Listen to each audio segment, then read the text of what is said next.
Hi, Hey, I'm Kayla, I'm Selena. and today we're here to talk about the booming industry of sex trafficking. What the point of this video is to just explain what sex trafficking is, the types of sex trafficking, how the government is the role of government in sex trafficking, and really how society portrays sex trafficking.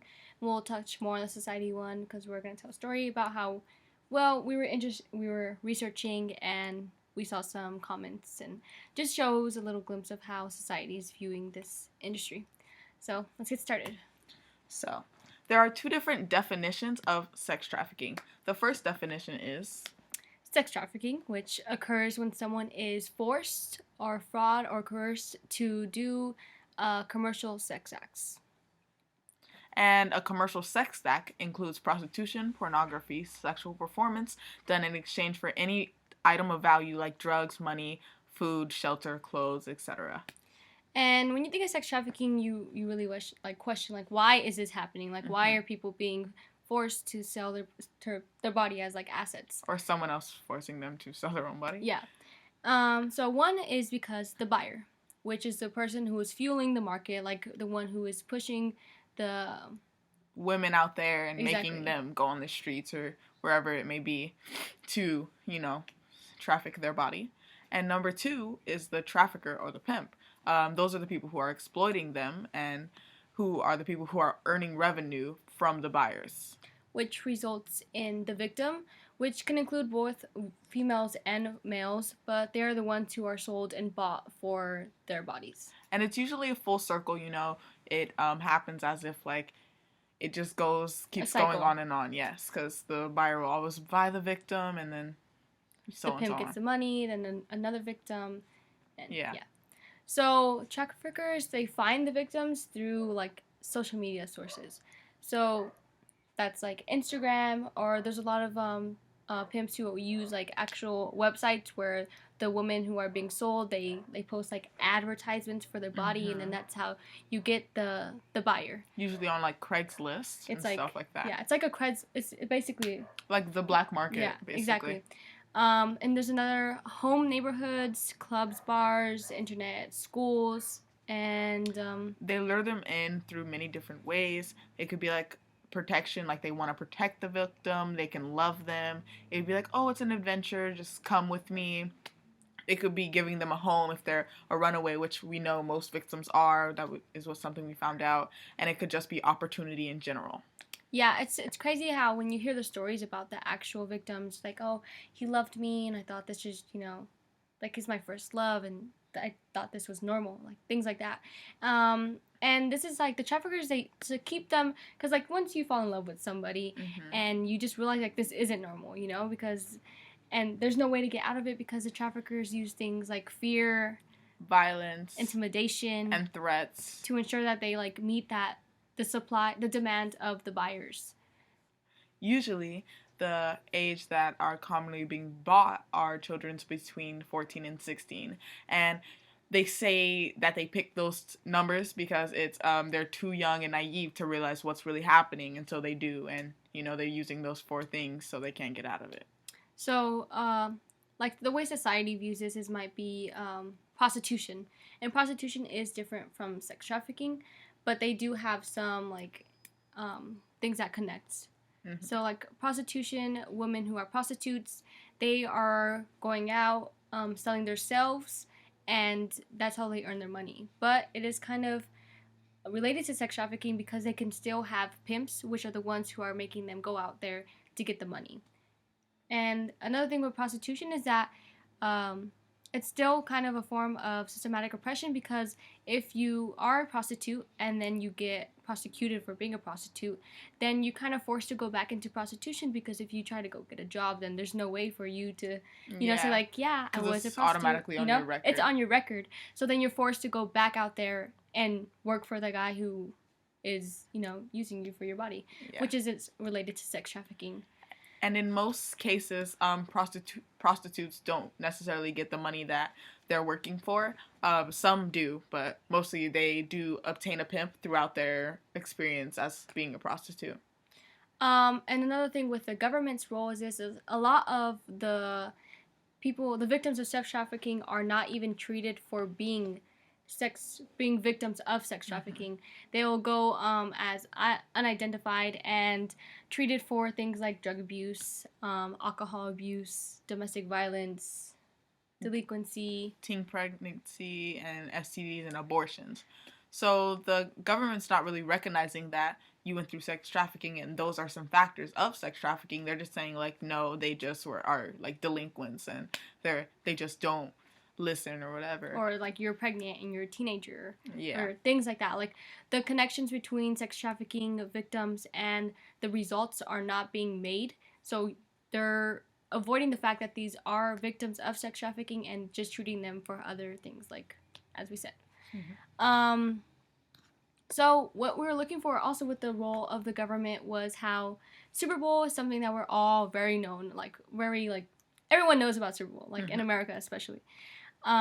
So it was found that during Super Bowl is actually the most prevalent time for women to be sex trafficked because there's a flow of people coming into one area and it's a prime location for a woman to be sold. Um, Also, it makes just about the same number that the Super Bowl makes when they have it. It's 32 billion for the sex trafficking industry as well as the Super Bowl industry. There have has been some people talking about this, like Representative Christy Noam, and then there's Barbara Comstock. Comstock, and they're people that are trying to pass the Megan Law, which is stopping women from America being taken over into other countries and being trafficked or vice versa. So like those are some more things that are like the government is trying to, like, people in Congress or the representatives are trying to implement more laws to make it more prevalent because it was noted that not many presidential candidates or people running for Congress are using things like sex trafficking to like say that they're fighting it because no one is paying attention to the actual problem of sex trafficking. Um, and some other things is sex trafficking doesn't only happen in like United States. It's actually happening everywhere. It's very prevalent in like India or some Latin American countries. And it's in undeveloped countries like Latin America. Only 10% of the suspects that were investigated for sex trafficking are actually convicted. They say the reason for this is because the government can be corrupted by bribes. Also, in India, as Kayla talked about, over 200,000 women and children are inducted into the sex trafficking trade. And like this just shows that, like, because a lot of people think that sex trafficking doesn't happen in places like Mm-hmm. developed countries, but it does happen in the United States, and it does happen in undeveloped countries. And like this issue is here, and people are not paying attention to it. And yeah, so some stories that we're gonna tell you are about two girls, separate Mm-hmm. cases, but as we mentioned, that runaways are actually very Prevalent in the situation of sex trafficking. Also, they're both underage, mm-hmm. so that should tell you a lot about the age range that they're getting girls at. The first one is this girl who fell in love with this guy, and yeah, so I'm gonna use a quote from what she said, and it reads, I was 15 at the time and was a runaway. Tom wanted to be a pimp, so I would be in his room in his apartment and he would not let me go out for anything. He tried to intimidate me by threatening me to beat me. If I tried to leave, I was scared of him, so I wouldn't leave. He would drop me off at a hotel when he went to work. It lasted from March until June or July. Sometimes it would be every day. Sometimes he would say, not today, but tomorrow. Out of the week, maybe 4 to 5 times a week, it was a different man. Another story was with the girl named Bianca, and she was actually 15 when this happened. Um, she told her story, and she was also a runaway. And so she tells a story about how she was on Instagram and a man started liking her pictures, and she went on his Instagram. She's like, oh, yeah, he looks like he's well off. He has money, he has a car, he has a job. So she started liking his pictures, and so when she was a runaway, they were actually DMing each other, and he's like, "Oh, come to Las Vegas with me, and like it'll be fun. Like let's just see what's out there." And so she goes with him, and then that's when she first had to sleep with another man.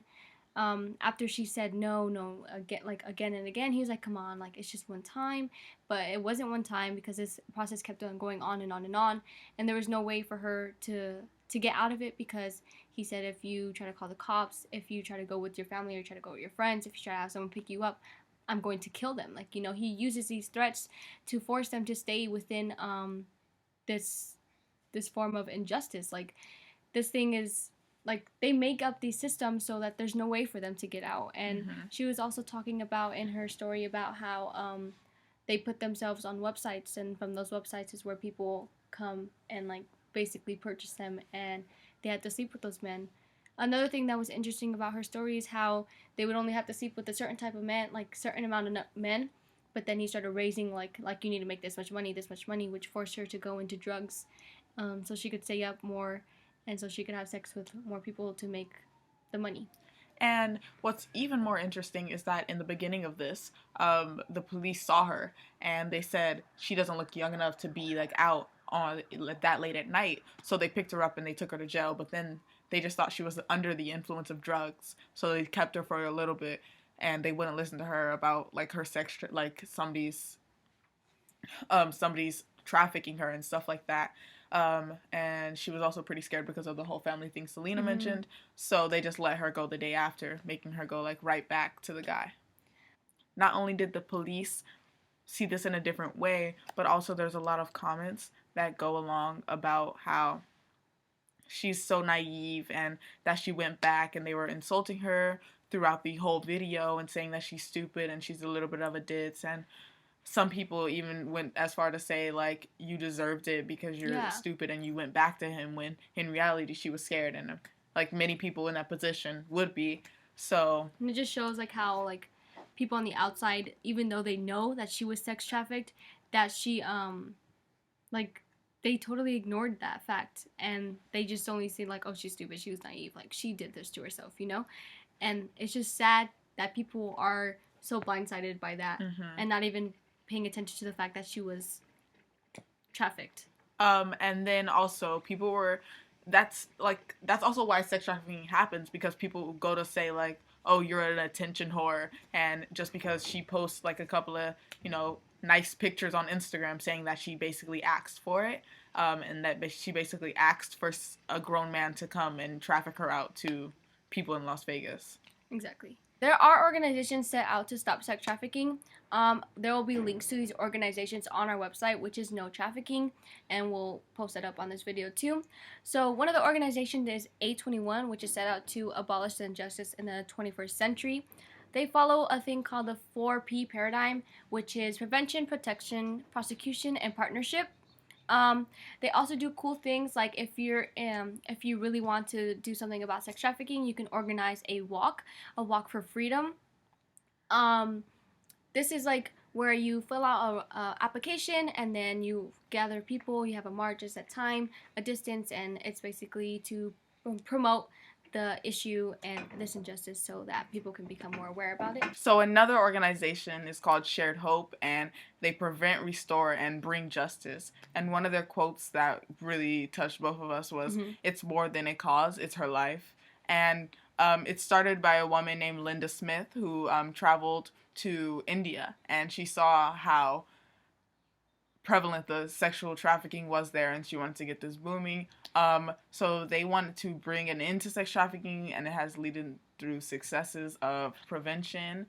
And basically what you can do is the same thing as the other one. You can except for you don't start your own march, you kind of join theirs, and you can donate and all that stuff, and you can sign up to be in like marches that involve this in different areas in different countries. So Um, I think that concludes this video.